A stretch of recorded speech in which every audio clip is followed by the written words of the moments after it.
All right, third time's your charm, bro. Let's see what happens. For sure. Let's do it. Oh, fuck. I said I streamed live 2 minutes ago. Uh-huh. But you didn't. You didn't have anything that came through. I know.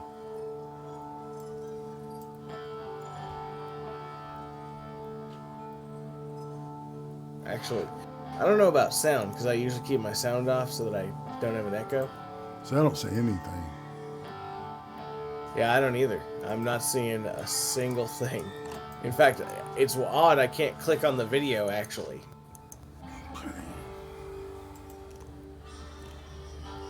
Yeah. I don't know what's going on, man. An error Check occurred. 1, 2. Please try again later. Yeah, it's completely... Is it fucking YouTube, man? Because it was doing that this morning. I don't know, man. This is bullshit. Well, fuck. Do you want to go ahead and record this and just talk about it? Yeah, we can and do say that. fuck it. And, you know, I mean, might as well. Just upload it or something. I don't know what's going on, man. Oh shit! Hold on. An error occurred. We're live, dude. We're live. We're live. Oh, fucking YouTube, man. Because it was doing that this morning. Hold up. Let me. Oh man. Check your page again. Yes. It's live, dude. Hi, y'all. Are you sure it's not showing? Yeah, it is. It is to me. Just give it a second. Yeah, and say fuck it. And, you know. I don't think anybody's here, man.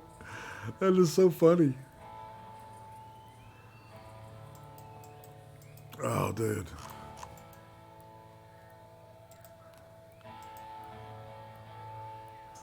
All right, let's see if I can put another tweet out there. Holy shit, that's weird. Isn't it weird as shit or what? I feel like I'm kind of tripping, but not. You know what I'm saying? All right. Uh-huh. Looking out of body experience. Hey, Brittany. How you doing, sister? It's good to have you in the crowd tonight.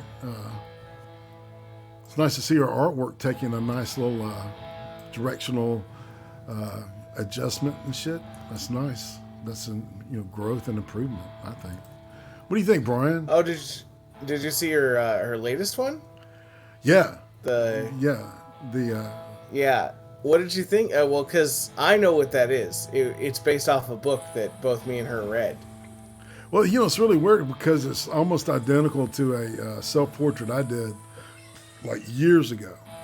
And it's done in a very kinetic fashion, right? It's black and white, but hers is in color.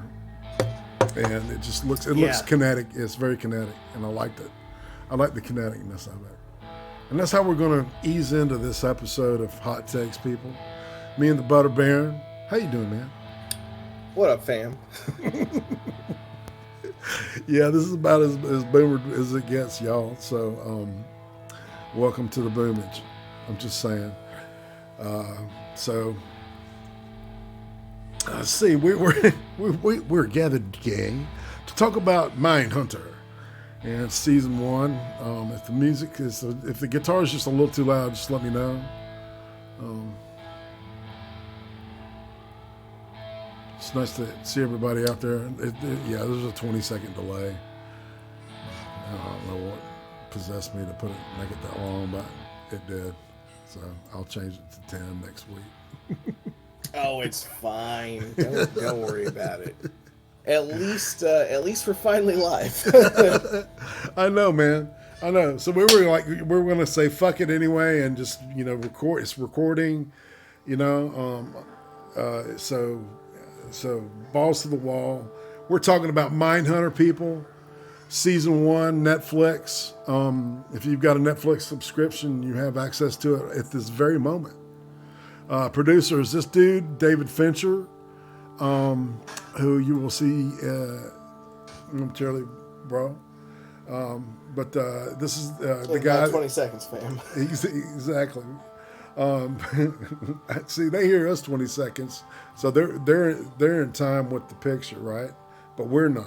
Yeah, We're out of no, sync. I know. I was just joking. It was just a joke. it's time It dilation. was a bad joke, but it was still a joke. It's a good joke, dude. Really, I'm stoned enough for that to be a good joke. So David Fincher, who gave us the movie Seven, and in addition to Fight Club, brings this. First of all, I want to say that this series is a it's an adaptation of what I would call a biographical novel, which is rooted in truth, written by a guy named John Douglas. This is about the formation of the behavioral analysis unit for the FBI.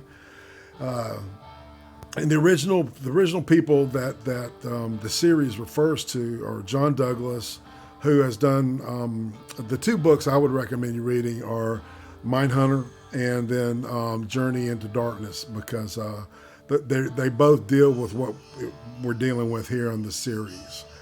So the subject matter and some almost to the T, some of the behavior and the exchanges between the people are accurate. It's just the names and the situations are different, right? Because instead of John Douglas, we've got a character called Holden Ford. He's played by this dude, Jonathan Groff, who, if you're a big fan of Glee, you know that's where he's from. He can sing, obviously. But did you know that, man? Sadly, I did actually. I don't want to go into how I know about Glee, but it was not a good time in my life. It's okay. Yeah. Yeah. It was. We all have a past. Lots of cold, dark, lonely nights, a full bucket of ice cream. Absolutely, nothing dude. but my tears and my own breast to wipe away those tears. And music, sweet music. Sweet music, yes. And then Robert Kessler is represented as a character known as Bill Tench, and he is magnificently played, in my opinion, by this guy named Holt McCallany. And if you look at him, you'll recognize him from Fight Club. He's one of the first guys that joins the Fight Club, and he becomes like one of the main lieutenants in Tyler Durden's organization. That's a genius fucking movie and book. The book's good too, man. Yeah. Actually, so Fight Club is probably one of the movies I would say is better than the book. Hey, man, I could go there with you on that shit. Yeah, because really, like, you get the full intent of the book. All the characters are developed a lot better in the movie, and you get the bonus of Edward Norton and Brad Pitt, who are both great actors. So exactly. Yeah. Anyway, I really liked one of the real aesthetics that they had in this show, which was that they had set it up in such a manner that it actually felt like you were in the room with the real FBI. Yeah, exactly. Yeah, the characters are real believable, and I want to get into that in a second. Let's go ahead and go through the cast and get that over with.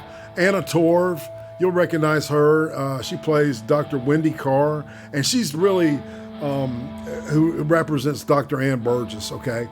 And those are the three people really that started the BAU, the Behavioral Analysis Unit. Yeah. And this chronicles that whole deal, right? So Anna Torv, who was in Fringe, if you're a fan of excellent fucking science fiction, that was a really good series. Absolutely. Yeah. I agree. I can't believe it ended at 5 seasons. Dude, I'm re-binging it right now. It's almost hitting up there with The Wire. You know what I'm saying? Oh. I've seen The Wire like 7 times, dude. Yeah. No. Yeah, no. I love The Wire. I don't know. Maybe it's an era thing because The Wire was to me. Yeah. Yeah. Okay, well, that's a conversation for another day. Yeah. Cotter Smith plays the boss, Unit Chief Shepard, and he's representative of that old, the old J. Edgar Hoover, FBI that dude ruled over for what, 40, 50 years? From the 30s to the 70s, so about 25, 30 years, right? Well, yeah, and he had that old guard style technique. Dude, they didn't let him they didn't let him use profanity. It was considered highly unprofessional. Well, and it was also considered highly unprofessional to like really publicize anything. Right, exactly. Because nobody needs to know this shit. And exactly. And go ahead. Well, and the way that they had it all set up was they thought that if the public knew, that it would cause more crime and mass hysteria. Right. Yeah. Well, yeah. Dealing with the type of personalities that they're dealing with. Yeah. Just imagine if Ted Bundy knew that was going on. Would he have changed his behavior? You know what I'm saying? Probably. So, yeah. So all right. So the rest of the cast that I've just decided to look at tonight is this dude Cameron Britton, who plays probably the show stealer, in my opinion, of the first season, is Edmund Kemper. The so-called co-ed murderer who I think he ended up decapitating 7 women, and then finally he decapitated and sexually defiled his mother's severed head. Yeah. Threw her vocal cords in the garbage disposal, man. I mean, but this guy is fucking incredible, because I've seen videotapes of the real Kemper, okay? And this guy's performance is flawless. This actor's name is Cam Britton. He's very talented, and he's excellent. Also, let's see, that's the boss. This guy is playing BTK, or the guy Dennis Rader, who is evolving into BTK, right? And throughout the whole series, we're seeing BTK develop into the bind, torture, kill, killer, right? And probably one of the big arcs is going to culminate in his capture, I would imagine. That's kind of one of the early end games, depending on how many seasons they get out of this. And this is not we're not really telling you a spoiler. This is something that happens like right in the beginning of the series, as you see clips of BTK as you're going through. Right.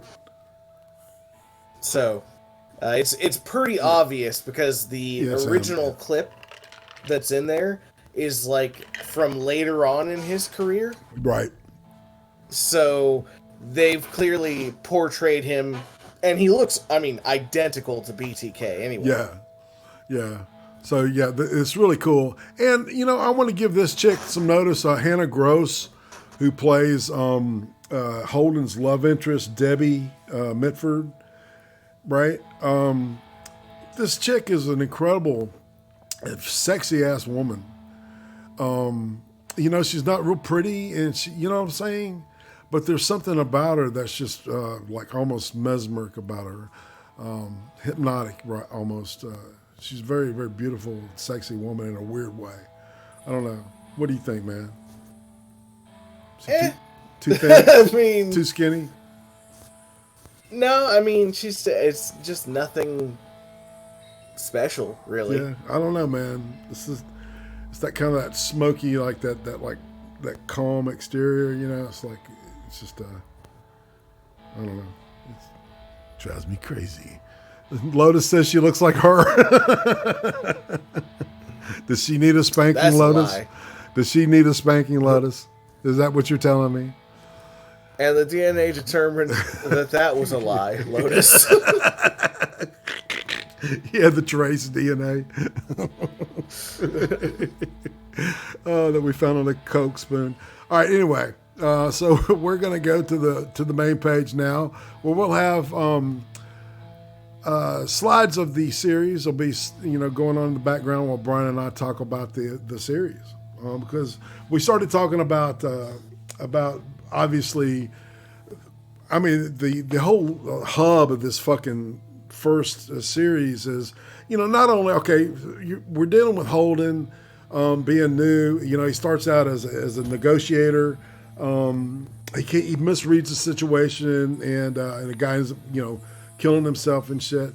And he had some insight psychologically into why that happened, right?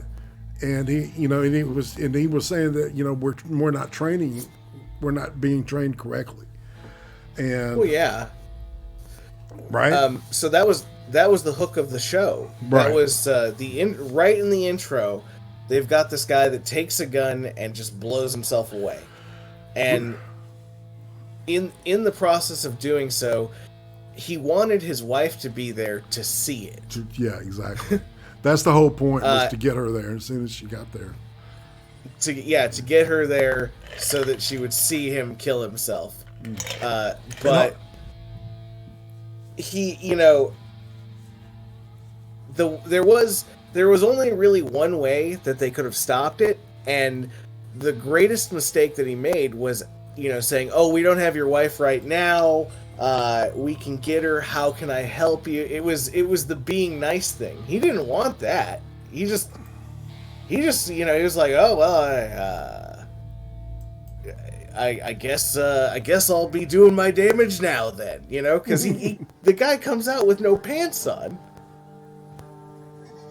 Sir, yes, we can see. Yes, we can see your penis. It was pretty whack, isn't it, man? Yeah. But yeah, that's that. I thought that was a great hook. That it really makes the season draw you in. You're like, wait, why did the guy have his penis out? Wait, why did he kill himself? Oh, they're gonna go into that and how they learned about it. Yeah. So yeah, that's and so he gets introduced to Bill Tench, who is going around to different police departments around the United States and teaching them, the latest, interrogation techniques, forensic techniques, just to get police departments, up to speed. And so Tench had been doing this by himself. See, really, it was Kessler that started this whole thing. All right. It was Douglas's idea to start, going to visit people because of that, the guy that suggests to him. One quote I did want to use is that, where do we go when motive becomes elusive? And that was the main sentence that struck Doug, Ford, and really piqued his intellect. It got him focused on, this whole idea of getting inside of the mind of the killer by talking to him, right? It's the only way that they right. And so they're doing one of these things, and this, and they're in L.A. and he asks this dude, he goes, "Hey man, do you think I can see Charles Manson?" He goes, "Hell no, man. They got him locked up. They won't let feds see him. They think he's a fucking unicorn or some shit." Right, and then the guy talks to him and said, "But if you talk to anybody, talk to Ed Kemper, because the co-ed killer, because the dude he eluded captivity and fucking called him and told him that what he did and how he did it, and had turned himself in because they gave up looking for him." Yeah. And you get into this dude's weird kind of twisted, what word am I looking for? It's there's a certain logic and calmness that goes with this guy's character, man. He's fucking 6 feet and 9 inches tall, and weighs Yeah, over. I think he was 6'10". Yeah, and 300 and something pounds. You know, and the real guy was really lean and athletic, man. I mean, you know, Yeah. it was crazy. And he's got this really incredible insight into his motivation, which I thought was incredible because they captured that the way that they did in the book. Well, I think that the only reason that Edmund Kemp was able to have such good insight or introspection into himself was the fact that he was literally a genius. Like, what wasn't his IQ something like 162 or something? I can't remember the number, but yeah. I mean, I'll look it up right now. Hold on. Yeah, but yeah, they, you know, he had talked to Holden about, you know, going through psychiatric treatment, and he said it didn't take. Right. As a matter of fact, I think when he graduated from or was, you know, released from one of the treatment centers that he had been in, psychiatric facilities, he had a head in the trunk of his car waiting on him. You know, and he got some kind of sick pleasure out of, you know, bullshitting his way out of the psychiatric ward because, you know, he actually, so Edmund Kemper had an IQ of 136. Which for uneducated is pretty fucking good. You know, I would say. Yeah, there's At the time conflicting of his sources. arrest. Yeah. One of them says 145, one says 136, and they Average both it. say 6'9". So average it to what, about 140, 141? Yeah, 140 or so. Yeah. Yeah. All right. That's fair enough. Not bad. No, it's excellent, man. You know. But yeah. And here's the real ones on the screen as we speak.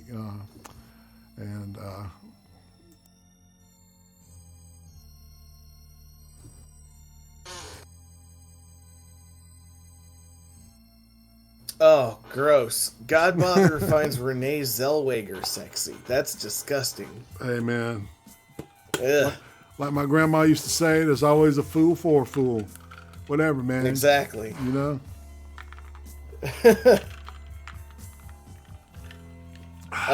But yeah, so that's only one part of this series. Yeah, I know, man. The Edmund Kemper. There's so much that goes into this series. Yeah. Each episode is really, really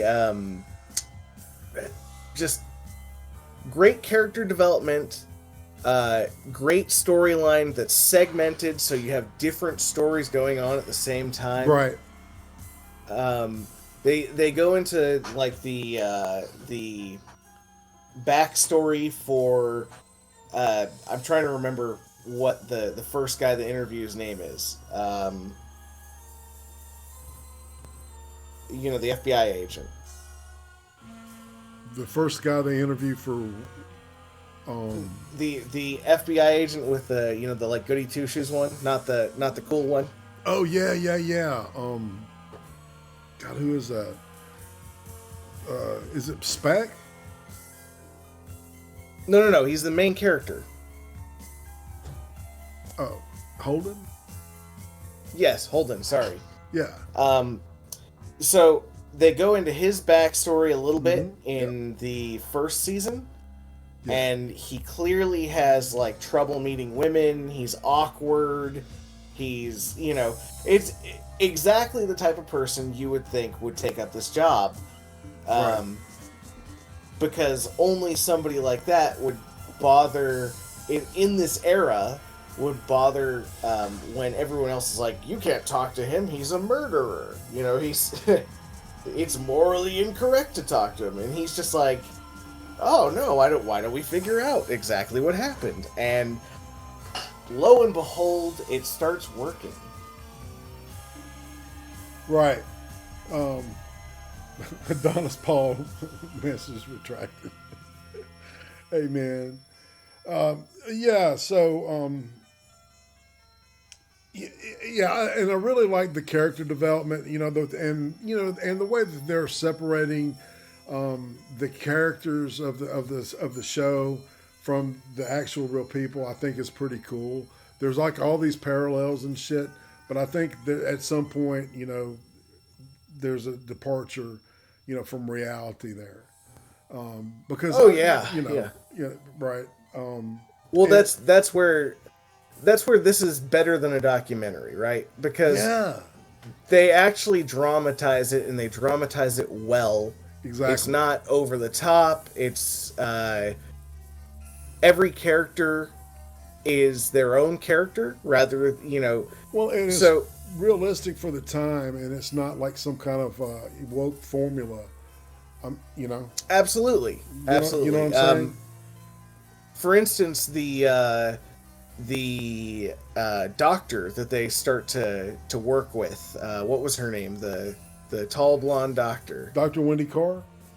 Yeah, Wendy Yeah, Carr. yeah, Dr. Wendy Carr. She starts out hanging out with I'm assuming what is her girlfriend at the time, and she's a very objective, logical person. Doesn't inject a lot of emotion. Able to compartmentalize really, really well. And you find out that she's a lesbian. Well, and she's a true academic Well, too. I mean, she's yes, very very professional PhD level psychiatric academic. Very very highly absolutely. respected and the acting. Torv does a great job with her. I think. Yeah. Yeah, she's very believable in this. So Well, the whole first season, she's trying to make sure that nobody knows she's a lesbian. right. Well, yeah, it's And about it's her not. being closeted. Right. Yeah, it's not. It's not. They don't make the story about that. Just so you guys are aware, it's just a small side thing, but it's something that legitimately would have been a real thing in that era. You Yeah. know, um, being gay was not okay, especially if you work for the FBI. Yeah. No shit. Well, provided it was not behind closed doors. Am I right? Dude, you know all the deal about J. Edgar Hoover. yeah, wearing dresses and shit, and Uh, being gay. I mean, it's like what the fuck? Who cares? well, yeah, but back And he then was they really cared. it was stigmatized in a horrible way. I agree. Well, and not just that, but that goes with the whole like the morality of talking to murderers, right? Because they were all they had like a kind of Christian culture that was going on at the time, and so essentially you're talking to pure evil incarnate, which, I mean, yeah, these people are evil because they kill people, but also they're still people. You're still, they have a cause and a motivation, for the most part. The average person doesn't just walk out of their house one day and go, I want to be evil today. Like, that's not usually how that works. Right, and there's unless you're a God botherer. nice setup, man. Yeah, yeah. It was. I had the same thought about Godfather earlier. It's like, yeah, it's like, dude, killing animals, setting fires and shit, dude. You got a problem. Right? He fits in with the the profile. He does. Are you an unsub Well, Godfather? and then at some point, all right. So they go to this thing where he talks to a school, and he learns that the principal at this school is tickling the children's feet and rewarding them. Right. Well, so this is some kind of psychosexual paraphilia that he's seeing develop, in this guy, and it's raising red flags to Holden, man. And and it's like, okay, so you've got the kind of power and clout, and sway of the FBI. You can fuck this dude's life up forever. By not saying Yep. shit, right? And Yeah. and it's like, I don't know. The dude sounded kind of fucking creepy to me. You know, I wouldn't tolerate that shit. Let my kids get tickled by him. No, man. You know, it's like, yeah, my niece That's or weird. her kid. That yeah, is weird. It's creepy as fuck. Right. And give them money for it. That's what's weird. You know, that whole reward mechanism thing. That's I don't know. That's pathological to me, man. You know, it smells shitty, creepy. I think I've used enough words.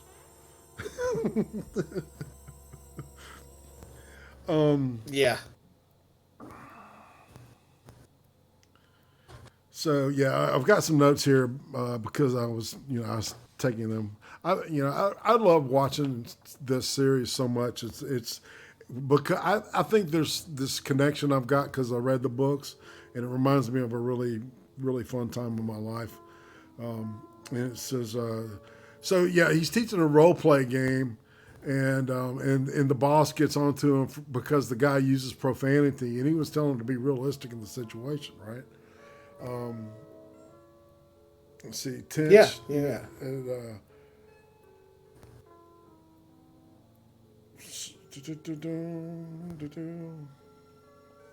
yeah. Used a severed head. Yeah. Are you? Yeah, I'm just going over my notes here and seeing that we've covered. Okay, we've covered a lot of stuff. And with the scene, okay, when he finally meets Kemper, right? It's just him and Kemper in the room. He goes, "You want an egg salad sandwich? Are you hungry, dude?" Yeah, they like hang out, and he just tells him everything he did, as though it was like, sort of like. Not necessarily bragging, but matter of factly, like, oh, this is what I did on lunch today, type of thing. Sorry about that, AP man. I just realized you didn't have a fucking wrench. Godfather doesn't get a wrench. Just saying. Sorry, Brian. I realized. Oh, it's okay. I realized what's going on. Yeah. So okay. And then the Brutos thing, He'll only talk to him if they bring him a pair of women's shoes, man. And the dude jacks off. Oh, yeah. Oh, God. That guy, they picked the proper actor for that. Yeah. Because that guy was just gross all the way around. Yeah, exactly. He looked creepy as fuck. He looked like he could have been John Wayne Gacy. I mean, that, you know what I'm saying? I don't know. That could have been. It'll be creepy to see who they get to play Gacy, because they're going to go there. Because he just died. Absolutely. What, 5 or 6 years ago. It hasn't been that long since he passed away. I didn't think. Then again, I'm old. I have a feeble mind.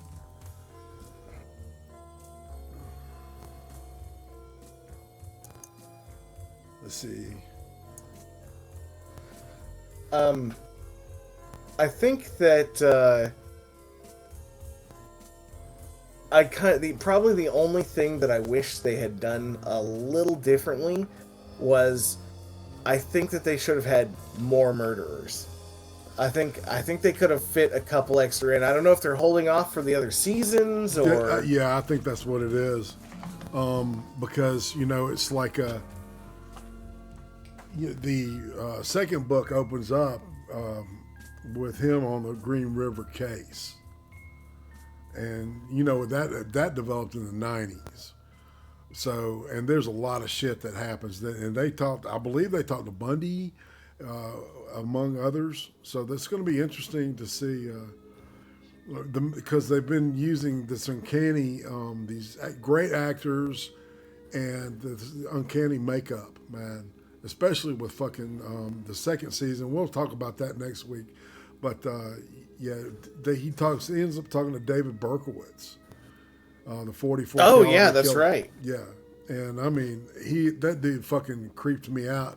He looked so much like him, because I remember when I was a kid, looking at pictures of that guy, going, "Holy shit, he was creepy looking to me." Yeah. Yeah. Um, I don't know. I really wish that because I know that they obviously are doing the really sort of popularized serial killers, Hmm. but I wish they would do one or two in their series that were not super popularized, but that were things that the FBI worked on. Because I think that people would be surprised to learn about, you know, other killers. And Because they do solve like two different crimes. Um, you know, the first one, you know, with the guy with the cheerleader. There was one with the cheerleader, and then there was one where it was there was a pregnant woman and a family, and actually there's three of them in there. There was one where they found the body in the dump of that one small town.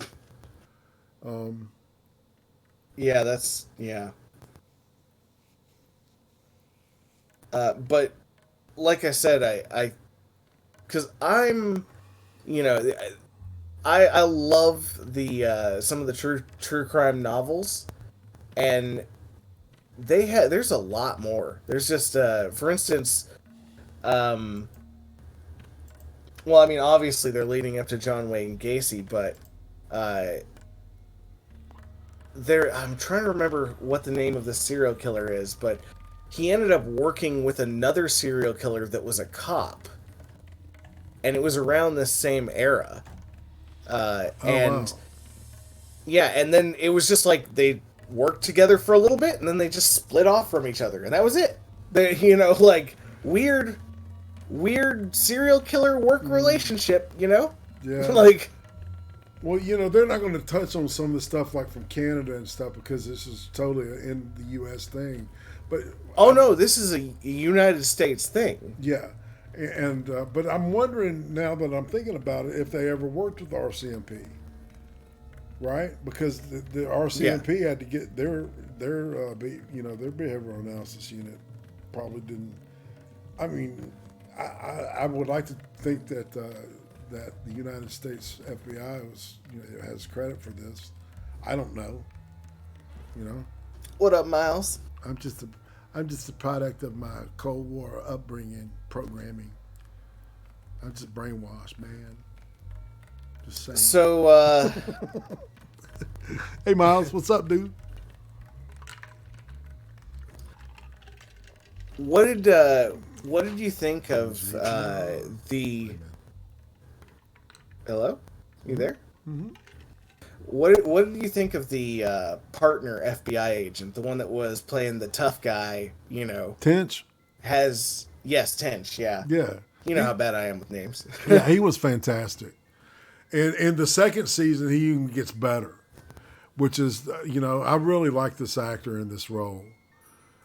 Because, Yeah, there's a certain amount of disgust that this dude can exude, right? At his inability to fucking control that dude, his partner, right? And part of him wants to, it thinks he's right. You can see this conflict going on with him in his relationship with him, which is really kind of cool, man.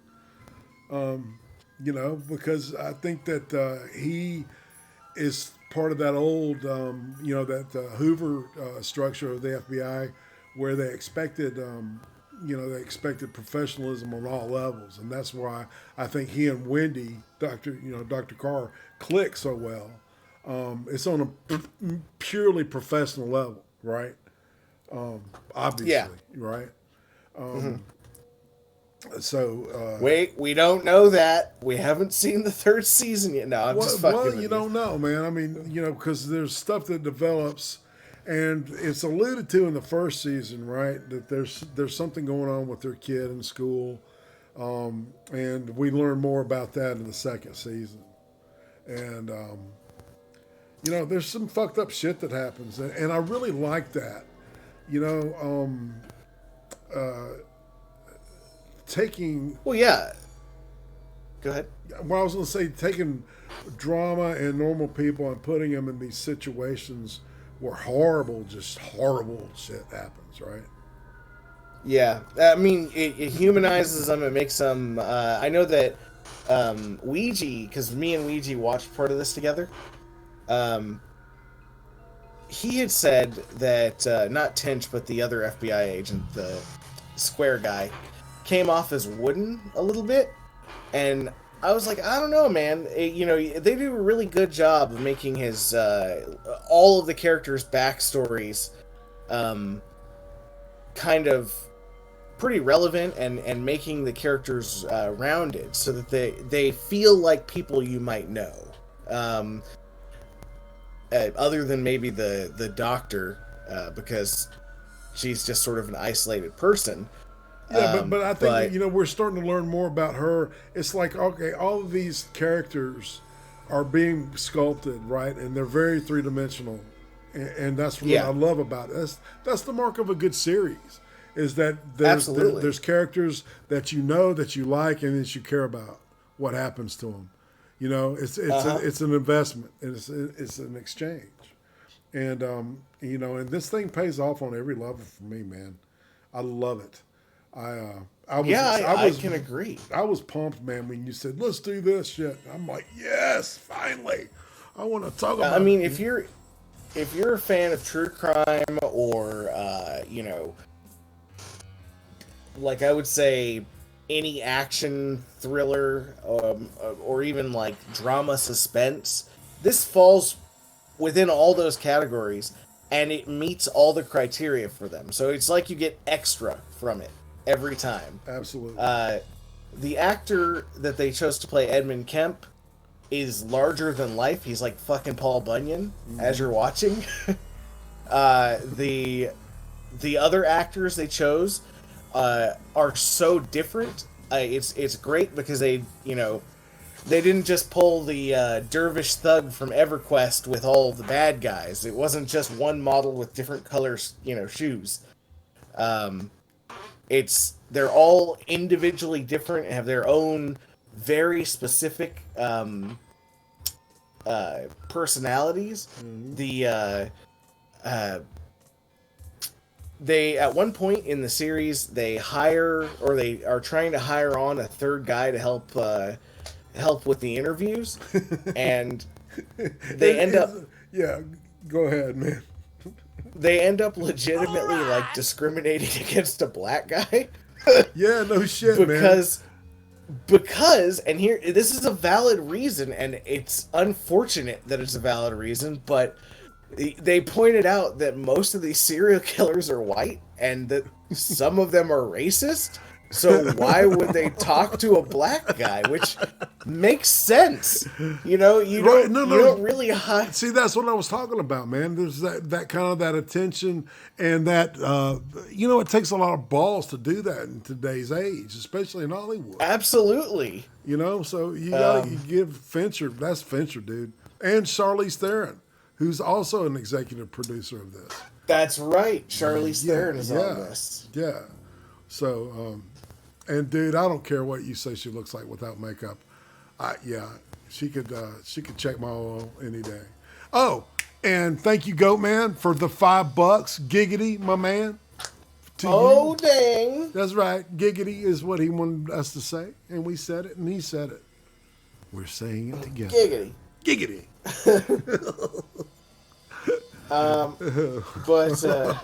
But yeah, so the I think that the whole series is done really well. It's not one person's perspective, it's multiple people working together well, because you can't get this from just having that famous name on there. It's all of the acting is good, all of the cinematography is good, all of the scenes are staged very well. It's one of those series where I'm like, there is a season 2, but where's season 3? I need that now. Right, exactly, man, and that's the sign that you're hooked on a good thing, man. It's good dope. Absolutely. You're getting that dopamine payoff. I mean, I think if anyone's watched it, our our rooms are open if you'd like to come That's talk right, about man. this. As a matter of fact, I'll crank out a link? special link for everybody, and we just put it in the chat. Yeah, we got a couple minutes left, and then after that, everybody head out. I believe at Gulf City. AP, my man, is going to be doing some streaming. Oh yeah. Yeah, dealing them savage hands. So, Yeah. what did you give this out of a 10, IRATE, for the first season? Dude, you know I'm fucking queer for this shit. I gave it a 10. Or, well, 9.5, okay. I don't know. There were a couple things I could have done better, but yeah, I love it. So yeah, so you get, that's a pretty good score. I'm going with 8. Yeah, And that's what Uzi gave my it. reasoning, my reasoning for giving it an 8 is because it's a bit slow paced in the not the very beginning, but immediately after they do their hook, it gets a little bit slow, and you have kind of a lull for an entire episode and a half. Yeah, I want to thank Johnny Hellcat for the $5. Charlize can go at least wrist deep. Hey. Thanks, dude. Thanks for the money, man. I appreciate that. That's some love. I know it. You know, they'll buy me a cup of coffee, and I will split whatever I get with Brian tonight. So. Oh no! You don't have to do that. So for every $500, Brian gets 7. Yeah. Well, I mean, if you make 500, then we gotta split. Yeah, then we're splitting. they would definitely split this shit. But you know, if it's if it's a lower amount, then it's fine. I don't need you to PayPal me. But can you hear my fucking fan? Like revving up and then stopping. It's like ever since the BIOS update on this fucking computer, man. It's like the CPU fan like revs up and then stops.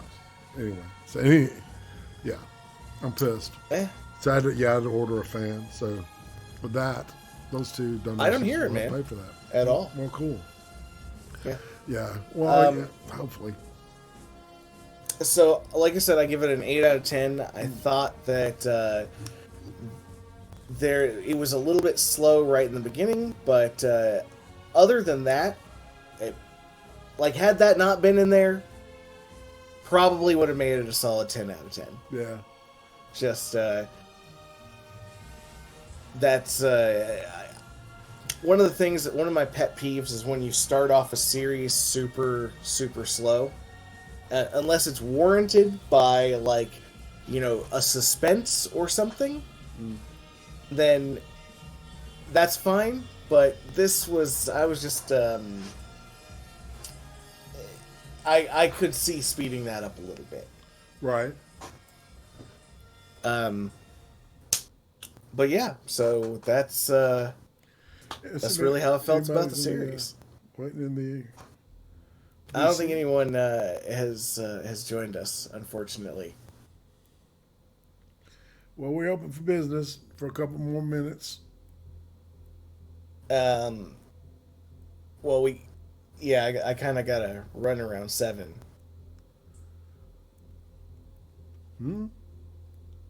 Because we got a late start. Oh, yeah. No shit. Yeah. Dude, I have no idea what the fuck caused that either. So. Well, that's technical difficulties. It's and every day YouTube's just trying to make it harder for everyone. So that's why I upload a video once a month now. What the fuck? We got Deadly Kitty in the chat. What up? That's Blossom, right? That's Blossom, yeah, man. Hey, Blossom, what's up, girl? If you want to hop in and talk about Mindhunter, come on in. Shit, join us. Feel free. That is why we put the Discord link in there. If you're not a member of my server, you may come here and Yes, we have free poutine for everyone. I don't know why. Wait, there's free poutine back here? Yes, yes. Dude, I wish. God damn. Yeah, you know what I'm saying. Yeah. Well, so I went to Louisiana recently. You remember?